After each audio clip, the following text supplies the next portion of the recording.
அம்பரமே தண்ணீரே சோரே அரும் செய்யும் எம்பெருமான் நந்த கோபாலா எழுந்திராய் கொம்பனார்க்கெல்லாம் கொழுந்தே கொலவிளக்கே எம்பெருமாட்டிய சோதாய் அறிவுராய் அம்பரமோடர தூங்கியுள்ள கலந்தா உம்பரு கோமானே ஒருங்கா தெழுந்திராய் செம்பற்கொடு செல்வா பலதேவா உம்பியும் நீ உமருங்கேலோ రంబావాయ్.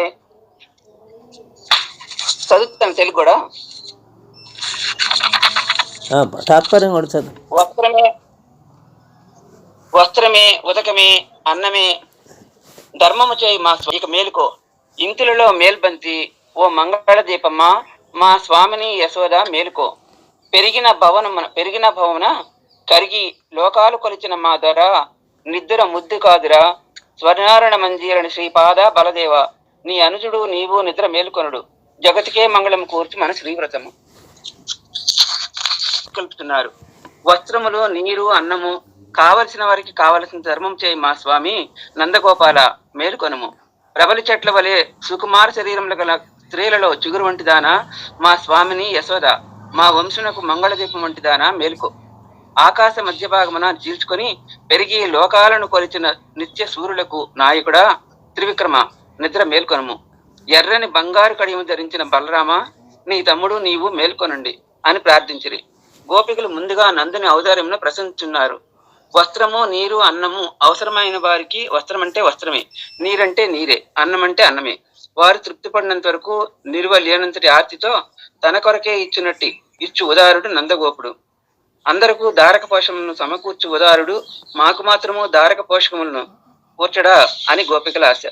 ఇంకను ఆచార్యుడిగా నందగోపుడు అంబరము చల్లని నీరు అన్నము ఎట్లు కూర్చురో చూతము. అంబరమనగా వస్త్రము, ఆకాశమనగా అంతటా ప్రకాశించున్నది. పరమాత్మ పరమపదమునకు పరమ వ్యోమము, పరమాకాశము అని పేర్లు. అట్టి పరమపదమును ఇచ్చేవాడు ఆచార్యుడు.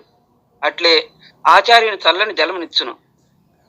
విషయ తృష్ణ చే సంసార మరు కాంతారమున బడలిన జీవునకు భగవన్నామమును జలమునిచ్చి తప్పిక తీర్చువాడు ఆచార్యుడు. శరీరమునకు అన్నం వలె ఆత్మకు పరిపూర్ణ బ్రహ్మానుభవను పోషముగా ఇచ్చేవాడు ఆచార్యుడు. పరమాత్మను అన్నం వలె జీవుడు అనుభవించుండెను. మహమన్నాదో అన్నమన్నాదహ నేను అన్నమును తినవాడను అని అనిపించును.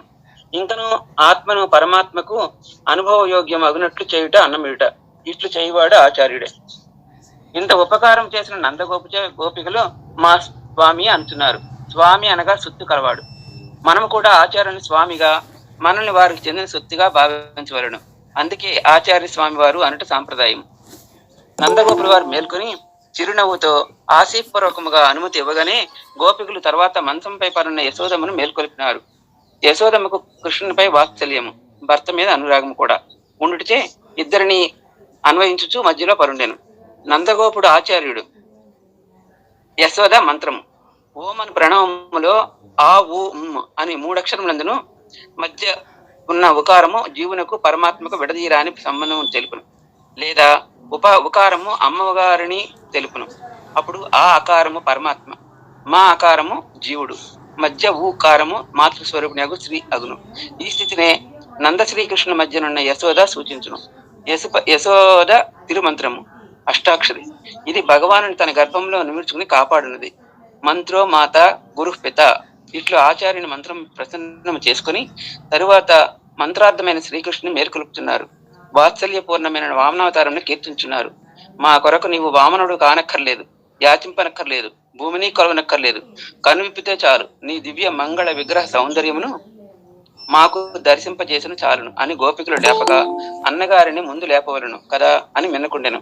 శ్రీకృష్ణుని మనము తెలిసిన గోపికలు ముందుకు వెళ్లి బలరాముని మేలుకొలిపి రామావతారమును తమ్ముడై పుట్టి లక్ష్మణుడు పొందిన భాగ్యమును అన్నట్లుగా అన్నగా ముందు పుట్టి బలరాముడు పొందగలిగాను. లక్ష్మణో లక్ష్మీ సంపన్న అన్నట్లు భగవత్ సేవా సంపదమును పొందిన నీవు లక్ష్మణుని వలె రాత్రింబవళ్ళు నిద్రలేక శ్రీకృష్ణ కైంకర్యం చేయవలను. కానీ నిద్రించదగునా? శ్రీకృష్ణుడి రేపల్లె నుండి మధురకు వెళ్లిన తరువాత గోపికులు ఇక మా గొల్లపల్లికి రాడేమోనని బాధపడుచుండిరి. అప్పుడు శ్రీకృష్ణుడు వారి నోరడింపి బలరాముని గోపికల వద్ద పంపినాడు. స్వాంతనముతో నిండినవి, మధురమైనవి, ప్రేమ తొణకిసలాడునని నిరాడంబరమైనవి అయిన మాటలతో బలరాముడు గోపికలను ఊరడించినాడట. అట్లు స్వాంతన ప్రదాతవై మమ్మల్ని శ్రీకృష్ణునితో చేర్చుటకు సాయపడవలసింది నీవే, నిద్రిస్తావా అని మేల్కొల్పినారు. శంపరు కడిచెల్వ బలదేవ, బలరాముని కాలికి బంగారు కడి మనదట్ట. బలరాముని ముందు పుట్టిన బిడ్డ లారు దేవకీదేవి నుండి తీసి రోహిణి అందుంచగా అతడు బతికి బట్టగట్టాను. తరువాత బలరాముని చలువలో శ్రీకృష్ణుడు సుఖముగా ఉన్నాడు అని బలరాముని కాలికి బంగారం కడియను వేసినారట. భగవంతుడు నారాయణుడికే చెందినవాడను అని తేలిట మంత్రార్థము, భక్తులకే చెందినవాడను అని తెలియట మంత్రార్థ సారము. భగవద్భక్తుల పట్ల దాస్యము స్వీకరించినచో భగవానునకు దాస్యం చేసినట్లే అగును. అనగా భాగవత శేషత్వములో భగవత్ శేషత్వం ఇమిడి ఉన్నది. బలరాముని పాదమునకు తొడిగిన బంగారు కడియము భగవత్ శేషత్వము, ఆ కడియము గల బలరాముని పాదము భాగవత శేషత్వము. బలదేవా అని పిలుచుడితే ఇతడు శేషావతారము అని స్ఫురించున్నది. ఓ బలదేవ, శేషసాయి అయిన శ్రీకృష్ణుడికి నీవు చెయ్యవు కదా, చెయ్యందు పడుకుండిన వారు నిద్రించరు కానీ చెయ్య కూడా నిద్రించినా విడ్డూరముగా ఉన్నదే అని గోపికలు చమత్కిస్తున్నారు. ఈ విధముగా ఈ పాశమున నందగోపను మేల్కొల్పడి ద్వారా ఆచార్య సమాశ్రయణము, యశోదమ్మను మేల్కొల్పడి ద్వారా తిరుమంత్ర ప్రాప్తి, శ్రీకృష్ణు మేల్కొల్పడి ద్వారా మంత్రార్థ జ్ఞానము, బలరాముని మేల్కొల్పడి ద్వారా మంత్రార్థ సారముకు భాగవత శేషత్వ జ్ఞానము కలిగి చేతనను తరించవలనని శ్రీ గోదాదేవి ప్రబోధించినారు. గోపికులు మేలుకొల్పి నంతని బలరాముడు మేలుకొనను. కానీ అప్పటికీ శ్రీకృష్ణుడు తనను విప్పలేదు. గోపికులు తెలివి తెచ్చుకుని పురుషకారమైన నీలాదేవిని ఆశ్రయించున్నారు. స్వస్తి.